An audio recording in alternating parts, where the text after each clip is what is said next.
Hello everyone, आज के video में हम लोग कुछ एमसीक्यू को डिस्कस करेंगे। तो चलिए आज की क्लास को स्टार्ट करते हैं। तो देखिए, सबसे पहला क्वेश्चन आपसे पूछा जा रहा है कि जब फॉर्म रोकड़ बही बनाती है, यानी एक फॉर्म जब कैश बुक बनाती है, तो वह उसे किस बुक को बनाने की आवश्यकता नहीं होती है। ठीक है, तो ऑप्शन ए है कि मूल रोजनामा, या फिर खरीद जो जर्नल होता है वह, या फिर जो परचेज बुक होता है उसे बनाने की आवश्यकता नहीं होती है, या फिर खाता बही या फिर बैंक खाता को बनाने की आवश्यकता नहीं होती है। तो देखिए, एक जो फॉर्म होती है जब वह कैश बुक बनाती है तो उसे मूल रोजनामा बनाने की आवश्यकता होती है। उसके बाद खरीद भी होती है, उसके बाद क्रय रोजनामा भी बनाने की आवश्यकता होती है, क्योंकि इन दोनों बुक में उधार बिक्री से संबंधित जो लेन देन होते हैं वह लिखे जाते हैं। लेकिन जो हमारा कैश बुक होता है उसमें कैश से रिलेटेड जो भी आइटम होते हैं वह लिखे जाते हैं। तो देखिए, जो हमारा कैश बुक होता है उसे इन तीनों बुक को बनाने की आवश्यकता नहीं होती है, और उसे खाता इस तीनों बुक को बनाने की आवश्यकता होती है। ठीक है, मूल रोजनामा, खरीद और क्रय, इन तीनों को बनाने की आवश्यकता होती है, लेकिन उसे खाता बही में बैंक बरोकर खाता बनाने की आवश्यकता नहीं होती है। तो इस तरह से इसका आंसर हो जाएगा ऑप्शन नंबर 4।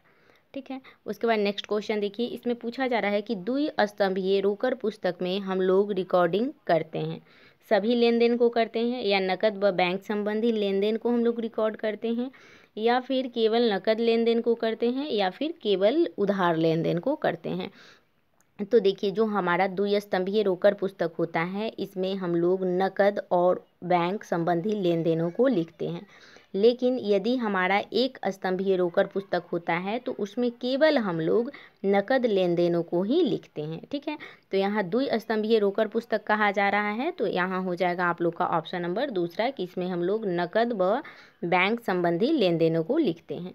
उसके बाद नेक्स्ट क्वेश्चन है कि रोकड़ में खरीदे हुए माल को हम लोग कहाँ पे रिकॉर्ड करते हैं, क्रय पुस्तक में, विक्रय पुस्तक में, रोकड़ पुस्तक में, या फिर क्रय वापसी में।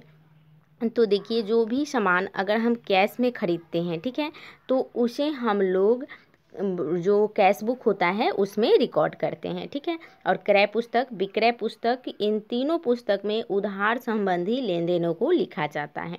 तो इस तरह से इसका आंसर हो जाएगा ऑप्शन नंबर सी। ठीक है, कि जो रोकड़ में खरीदे हुए माल यानी कैश में अगर कोई गुड्स हम परचेज करते हैं तो उसे हम लोग केवल रोकड़ बही में ही लिखेंगे, यानी कैश बुक में लिखेंगे। उसके बाद नेक्स्ट क्वेश्चन है कि रोकड़ बही में कौन से लेन देन नहीं लिखे जाते हैं। अब यहाँ कहा जा रहा है कि जो हमारा कैश बुक होता है इसमें कौन से लेन देन नहीं लिखते हैं। ऑप्शन ए है कि नकद प्रकृति से संबंधित यानी कैश नेचर का, या फिर क्रेडिट नेचर का यानी उधार प्रकृति से संबंधित, या फिर कैश या क्रेडिट प्रकृति का, या इनमें से कोई नहीं।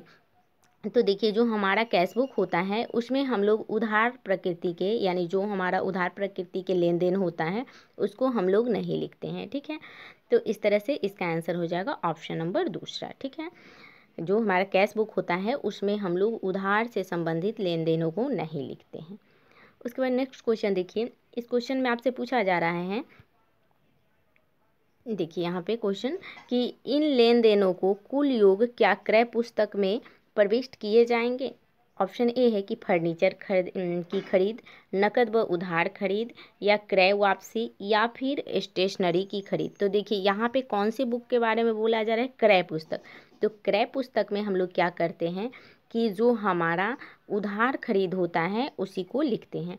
तो यहाँ पे सिर्फ उधार खरीद नहीं दिया है, ऑप्शन नंबर इसका बी हो जाएगा आंसर। ठीक है, चूँकि आपको ऑप्शन को देख के टिक करना है, तो यहाँ पे क्योंकि उधार शामिल कर दिया है तो ऑप्शन नंबर बी हो जाएगा इसका आंसर। ठीक है, और फर्नीचर की खरीद तो यह कैश में हुआ है तो यह कैश बुक में लिखाएगा। क्रय वापसी तो यह भी आपको क्रय वापसी बुक में लिखाएगा, और स्टेशनरी की खरीद तो यह भी आप लोग को कैश बुक में ही लिखाएगा। ठीक है, क्योंकि यहाँ उधार नहीं दे रखा है तो ये सब कैश बुक में लिखाएगा। ठीक है, उसके बाद यहाँ कहा जा रहा है कि जो हमारा सेल्स रिटर्न होता है उसकी आवधिक योग डैश खाते में लिखी जाएगी, यानी कि जो हमारा सेल्स रिटर्न होता है तो उसको हम लोग कहाँ लिखेंगे, सेल्स रिटर्न अकाउंट में ही लिखेंगे।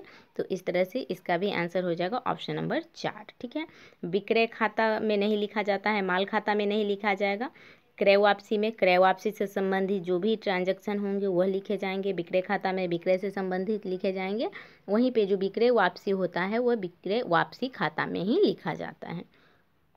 उसके बाद नेक्स्ट क्वेश्चन देखिए, यहाँ कहा जा रहा है कि रोकड़ बही में बैंक खाते का जमा शेष प्रदर्शित करता है। और यहाँ कहा जा रहा है कि जो हमारा कैश बुक होता है उसमें बैंक खाते में अगर क्रेडिट बैलेंस दिखा रहा है तो वह क्या दिखाता है?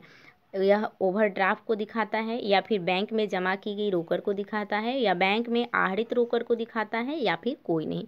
तो देखिए, जो भी हमारा रोकड़ बही में अगर बैंक खाता में क्रेडिट बैलेंस दिखा रहा है तो यह अधिविकर्ष तो नहीं होगा, ठीक है। बैंक के आहरित रोकड़ भी नहीं होगा, यह बैंक जमा की गई रोकड़ को दिखाता है, यानी ऑप्शन नंबर बी हो जाएगा इसका आंसर, ठीक है।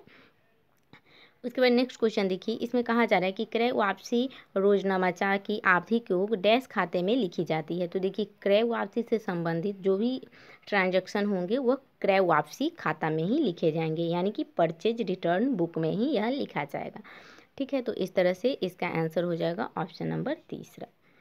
उसके बाद नेक्स्ट क्वेश्चन है, यहाँ कहा जा रहा है कि खातों को संतुलित करने का क्या अर्थ है। अब यहाँ संतुलित करने का अर्थ डेबिट और क्रेडिट से लिया गया है, ठीक है। तो पहला ऑप्शन है कि नाम पक्ष का योग अधिक, या फिर जमा पक्ष का योग, या फिर नाम व जमा पक्ष यानी डेबिट और क्रेडिट पक्ष के योग के अंतर की गणना करना, या कोई नहीं। तो देखिए, खातों को संतुलित करने का क्या अर्थ होता है कि हम लोग डेबिट और क्रेडिट साइड के योग के अंतर की गणना करते हैं और फिर हम इन दोनों का मिलान करते हैं। तो इस तरह से हमारा आंसर क्या हो जाएगा? ऑप्शन नंबर तीसरा हो जाएगा, ठीक है। आई होप कि आपको समझ में आ गया होगा सारा क्वेश्चन, ठीक है। तो अब हम नेक्स्ट वीडियो में आप लोगों के लिए कुछ इसी तरह का MCQ लेकर आएंगे, और आप लोग का यह NCERT बुक का MCQ था, ठीक है। अब हम नेक्स्ट वीडियो में मिलेंगे, तब तक के लिए आप लोग इसको कीजिए, ठीक है। अगर आप लोग को वीडियो अच्छा लग रहा है तो आप लोग इसे लाइक कीजिए, चैनल को सब्सक्राइब कीजिए और वीडियो को शेयर कीजिए।